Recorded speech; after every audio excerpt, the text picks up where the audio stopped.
With Gujarat and Maharashtra emerging as the two worst hit states, doctors and researchers are studying if a new, more aggressive strain of the coronavirus is behind the surge in infection. So could the L strain be responsible for what we're seeing in Madhya Pradesh, in Gujarat and in Maharashtra? Local health authorities are certain that it is. However, when India Today's Ankit Kumar posed this question to the World Health Organization, the technical advisors there said that there is no evidence at hand at this moment to suggest that the L strain of the virus is any more dangerous than the S strain. Here's our report.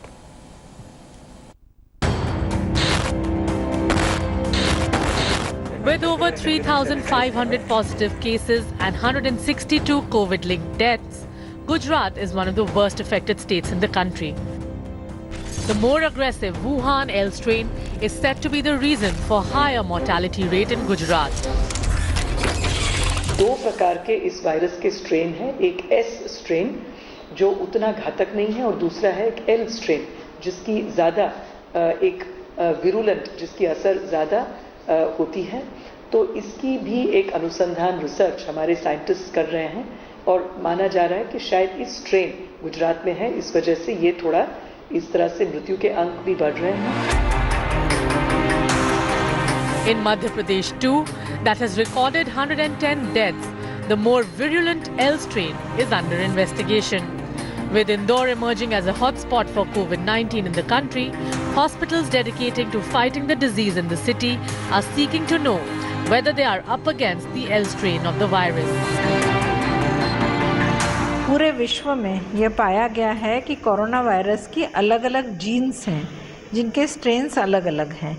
तो national institute of virology Pune में यह study की जानी है कि अलग अलग स्थानों के सैंपल्स लेके कि वो उनकी स्ट्रेन्स की स्टडी करेंगे, उसका कल्चर करेंगे, ऑटोमेटेड जीन एक्सट्रैक्शन करेंगे, जिसमें से इंदौर के, भोपाल के कई जगहों के सैंपल्स भेजे जाएंगे।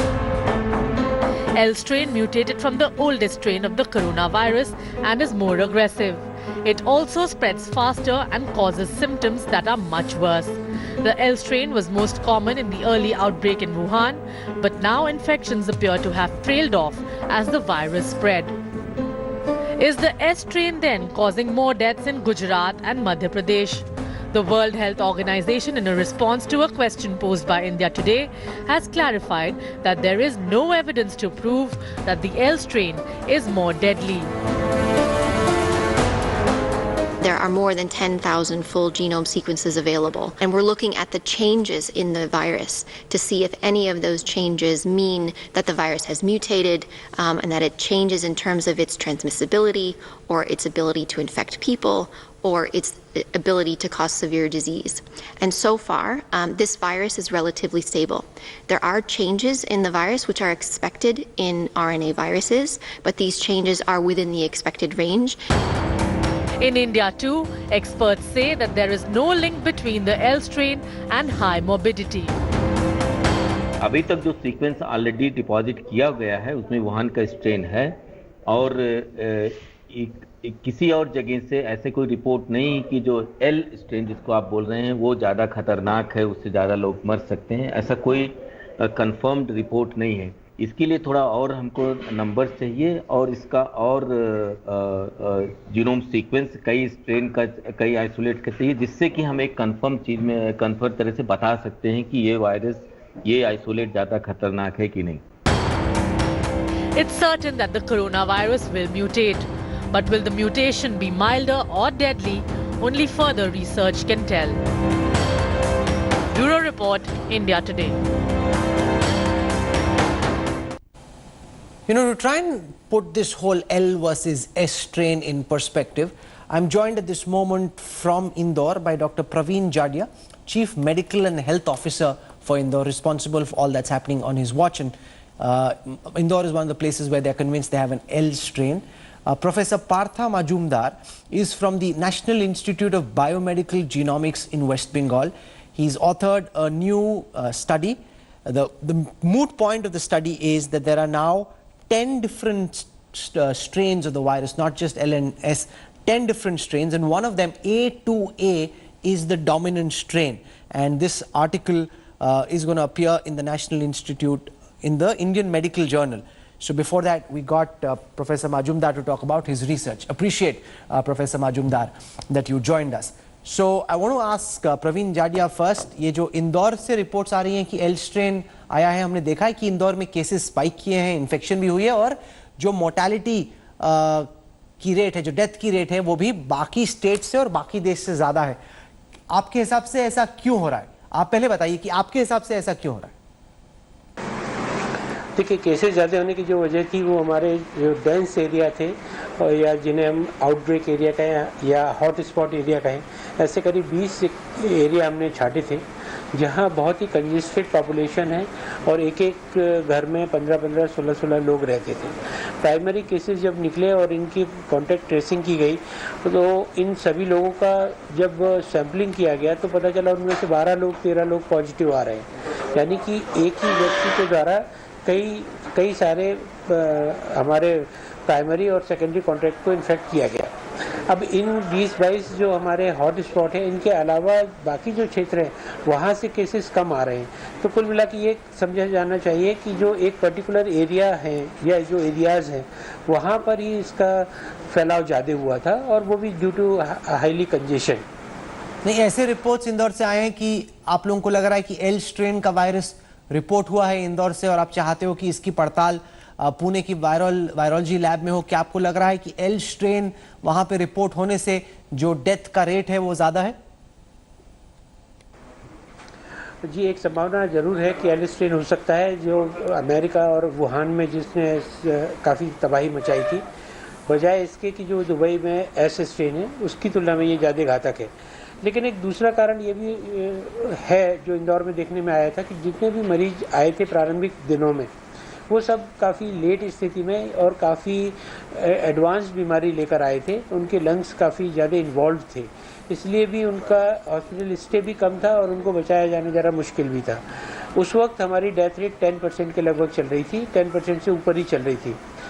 विगत कुछ दिनों से, पिछले 10-15 दिनों का यदि एनालिसिस किया जाए तो लोगों का हॉस्पिटल स्टे भी बढ़ गया है और साथ ही हमारी डेथ रेट भी कम होकर अब 5% पर आ गई है. Dr. Partha Majumdar, there is a debate raging on the difference between the virulence of the L strain versus the S strain. You've been researching the different genomes very closely.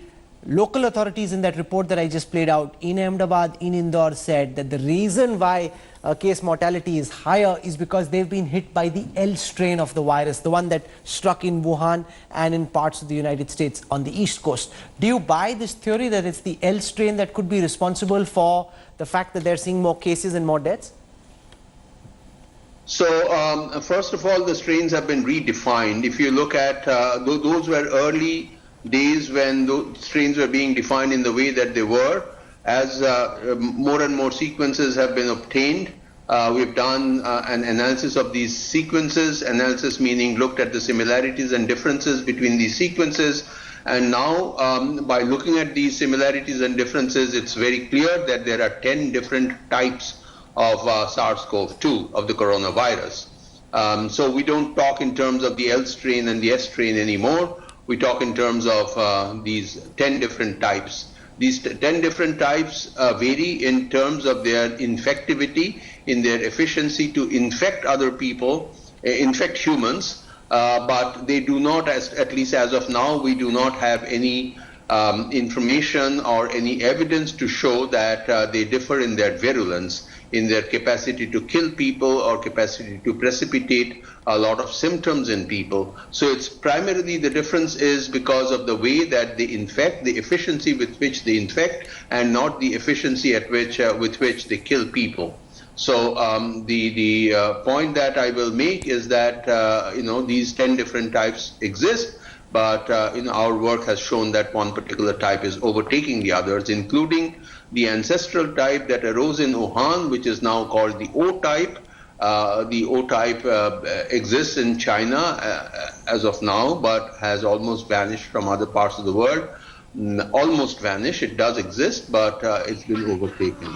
So you're saying the A2A, so capital A to small letter A is the one that is now dominant and ironically you call it an efficient virus. I'd rather that we not see such kind of efficiency, but I suppose that's the language that you use in what you do. But I want to understand, from what I've read so far, this particular virus has been relatively stable. It's not mutating, it's not becoming more dangerous. Virologically speaking, is that a good thing? So again, it's becoming stable in the sense that this particular virus is overtaking the other viruses, which means that it's becoming more homogeneous, and so that's good news. But in terms of the infectivity, this particular virus type is more infective than the other other types of the coronavirus. So that in some ways is bad news. But then if there is less diversity, it becomes easier to treat, it becomes easier to discover vaccines. So less diversity of the virus is good news for us. How concerned are you about the possibility of this virus mutating, becoming something more dangerous? Is that likely? Is that possible? Is that a probability you'd be deeply concerned about? Or are you pretty certain that it's stabilized in a way that we know the full nature of the enemy we're dealing with? No, I don't think we can even make any prediction. The viruses mutate all the time. Viruses need to mutate all the time because it's trying to gain more, it's trying to become more efficient. As you know, that viruses cannot live by itself. It needs a host. It needs to get into a plant cell or an animal cell. So this particular virus infects humans and it needs to get into the lung cells. So it's always trying to become more and more efficient, and therefore these mutations that will increase its efficiency will persist in the population, will evolve into a new virus type that's more efficient. As of now, the A2A virus is the most efficient, and that's the reason why it's spreading so rapidly and so well. But if there is another mutation that leads to more efficiency, then that's the virus that's even going to overtake A2A type virus. You are studying the different strains of this virus so closely, and with that perspective, I want you to tell us what's your view of how we should approach the issue of ending or easing or extending the lockdown. What do you think, Professor Majumdar, should be India's course post the 3rd of May? So I think that it should be eased in the following way, that there should not be an all-round lockdown. The all-round lockdown needs to be lifted. What needs to be under lockdown are the hotspots that have already been identified, and through testing we will probably be able to identify more hotspots, and as and when we identify newer hotspots, those should come under lockdown. The present hotspots need to be under lockdown until the virus stops transmitting or herd immunity in that particular region is obtained. So I believe that, given what we are facing, given the situation that we are facing, the social crisis that we are facing as a result of the lockdown, the general lockdown needs to be lifted, and but still we need to contain the virus, and therefore lockdown in certain regions, regional lockdown should be maintained. Professor Partha Majumdar, deeply appreciate the clarity of your insights. I hope to have you back on our broadcast again. Dr. Praveen Jadia, we wish you all the best for what's happening in Indore. Stay well. Hello everyone, this is Rahul Kamal here. Hope you enjoyed this video. For the latest news and analysis, like and subscribe the India Today YouTube channel, and don't forget to press the bell icon to stay updated.